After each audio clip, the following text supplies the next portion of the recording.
तो जुबैर भाई जरा रहनुमाई फरमाएं जरा। जी जी मोहम्मद जुबैर साहब। जी मैं कर देता हूँ रहनुमाई।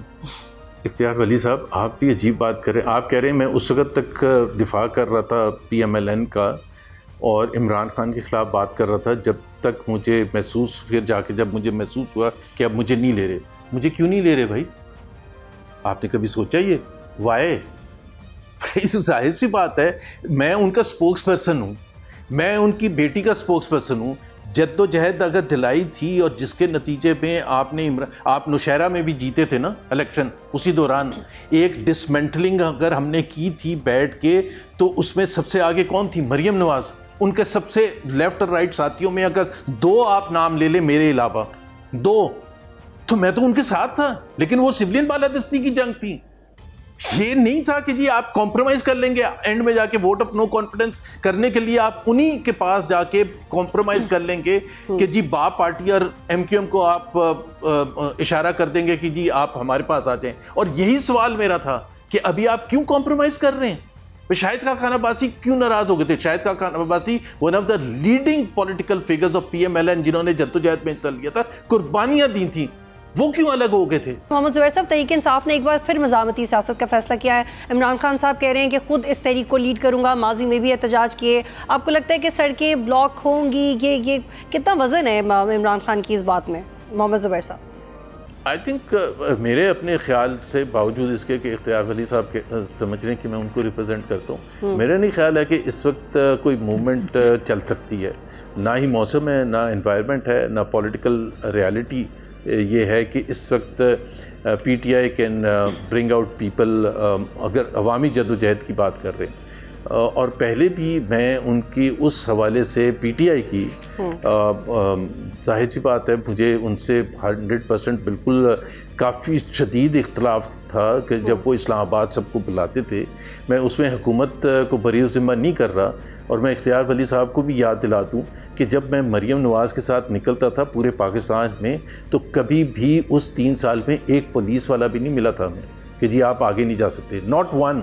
और यहाँ सिर्फ ऐलान करेंगे ना कि जी हम फ़लानी तारीख को जून की 15 को अगर हम जलसा करेंगे इस्लामाबाद में, तो पूरे पंजाब में पकड़ दकड़ शुरू हो जाएगी, पूरे पंजाब को कंटेनर से बंद कर दिया जाएगा। ये कौन सी पॉलिटिक्स है? इख्तियार वली साहब, अगर PTI आती है सड़कों पे, फिर आपका प्लान क्या है इख्तियार वली साहब? देखिए, जहाँ तक ये कह रहे हैं ना कि मतलब उस वक्त आपको किसी पुलिस वाले ने भी नहीं रोका, तो उसकी वजह ये थी कि आप जिस जमात के साथ उस वक्त खड़े थे, उन्होंने कोई 9 मई नहीं किया था, उन्होंने किसी GHQ के गेट पे हमला नहीं किया था, उन्होंने पेशावर रेडियो पाकिस्तान को नहीं जलाया था, उन्होंने लाहौर के जिना हाउस को नहीं जलाया था।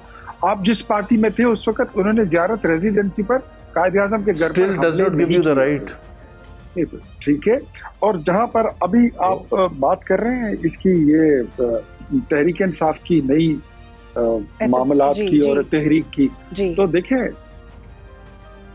तहरीक इंसाफ के मामलात इतने सादा और इतने आसान नहीं है।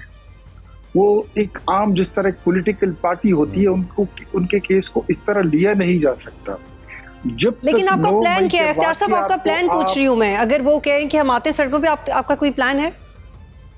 डेफिनेटली वो आए, हम वेलकम करेंगे। और हमने क्या करना है? वेलकम करेंगे। और हाँ आए, बिल्कुल आए। तहरीक का मैंने पहले बता दिया है, गोलियां नहीं चलाएंगे। पंजाब में इनकी कोई तहरीक चलने वाली नहीं है। मौलाना साहब इनके पास है नहीं, वो इनके पास आए ही नहीं। इनके बीच में बहुत दीवारें, चीन से बहुत बड़ी दीवार खड़ी है।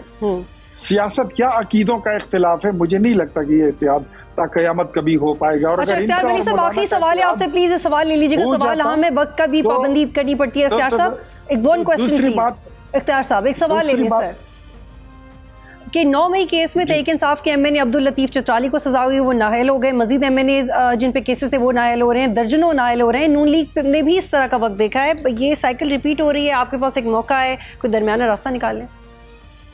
हम दरमियाना रास्ता क्या निकालेंगे? यू मीन टू से कि जो लोग कन्विक्टेड हैं और जिन लोगों पे जुर्म साबित हो चुका है मुल्क पर हमले का, उनको कहें कि बस ठीक है, अपनी चादर छांट के बस मोढ़े पे डालो और घर जाओ, अल्लाह खैर सलाम। और उमर अयूब के खिलाफ जो नाअहली का केस बना है सर, इख्तियार वली साहब, उमर अयूब के खिलाफ जो नाअहली का केस बना है, वो उसकी टाइमिंग आपको क्वेश्चनेबल नहीं लग रही? मैं बताता हूँ, मैं उस सूबे से ताल्लुक रखता हूँ और मैं पहले दिन से मैंने कहा था कि खैबर पख्तूनख्वा में पीटीआई के पास जो मैंडेट है ये जाली है। मैं पहले दिन से मेरा ये मौक़िफ़ है। और उमर अयूब ने खुद अपने रिटर्निंग ऑफिसर को दरख्वास्त दे रखी है कि मेरे हल्के में 1,12,000 वोट जाली पोल हुए, 1,12,000 वोट। तो खुद जो बंदा पास हुआ है वो कहता है जाली वोट पोल हुए, तो उसी ने किए। क्योंकि ये जुबैर साहब आपको इसकी तस्दीक करेंगे कि मेरे अपने इलेक्शन में उस वक्त का डिफेंस मिनिस्टर इमरान की हुकूमत में परवेज खटक था, उसने 7,000 जाली वोट डाले थे और उसने इलेक्शन कमीशन में यही पिटीशन डाली थी। मैंने फिर उसको भाई इसीलिए तो आपको धांधली नहीं करनी चाहिए थी ना। इख्तियार साहब प्लीज आई होल्ड यू, और आपका जवाब आ गया, आपका जवाब आ गया सर। प्लीज इख्तियार साहब माज़रत के साथ आई होल्ड यू है। जी मोहम्मद ज़ुबैर साहब, your very short crisp last comment on it sir, wind up करें।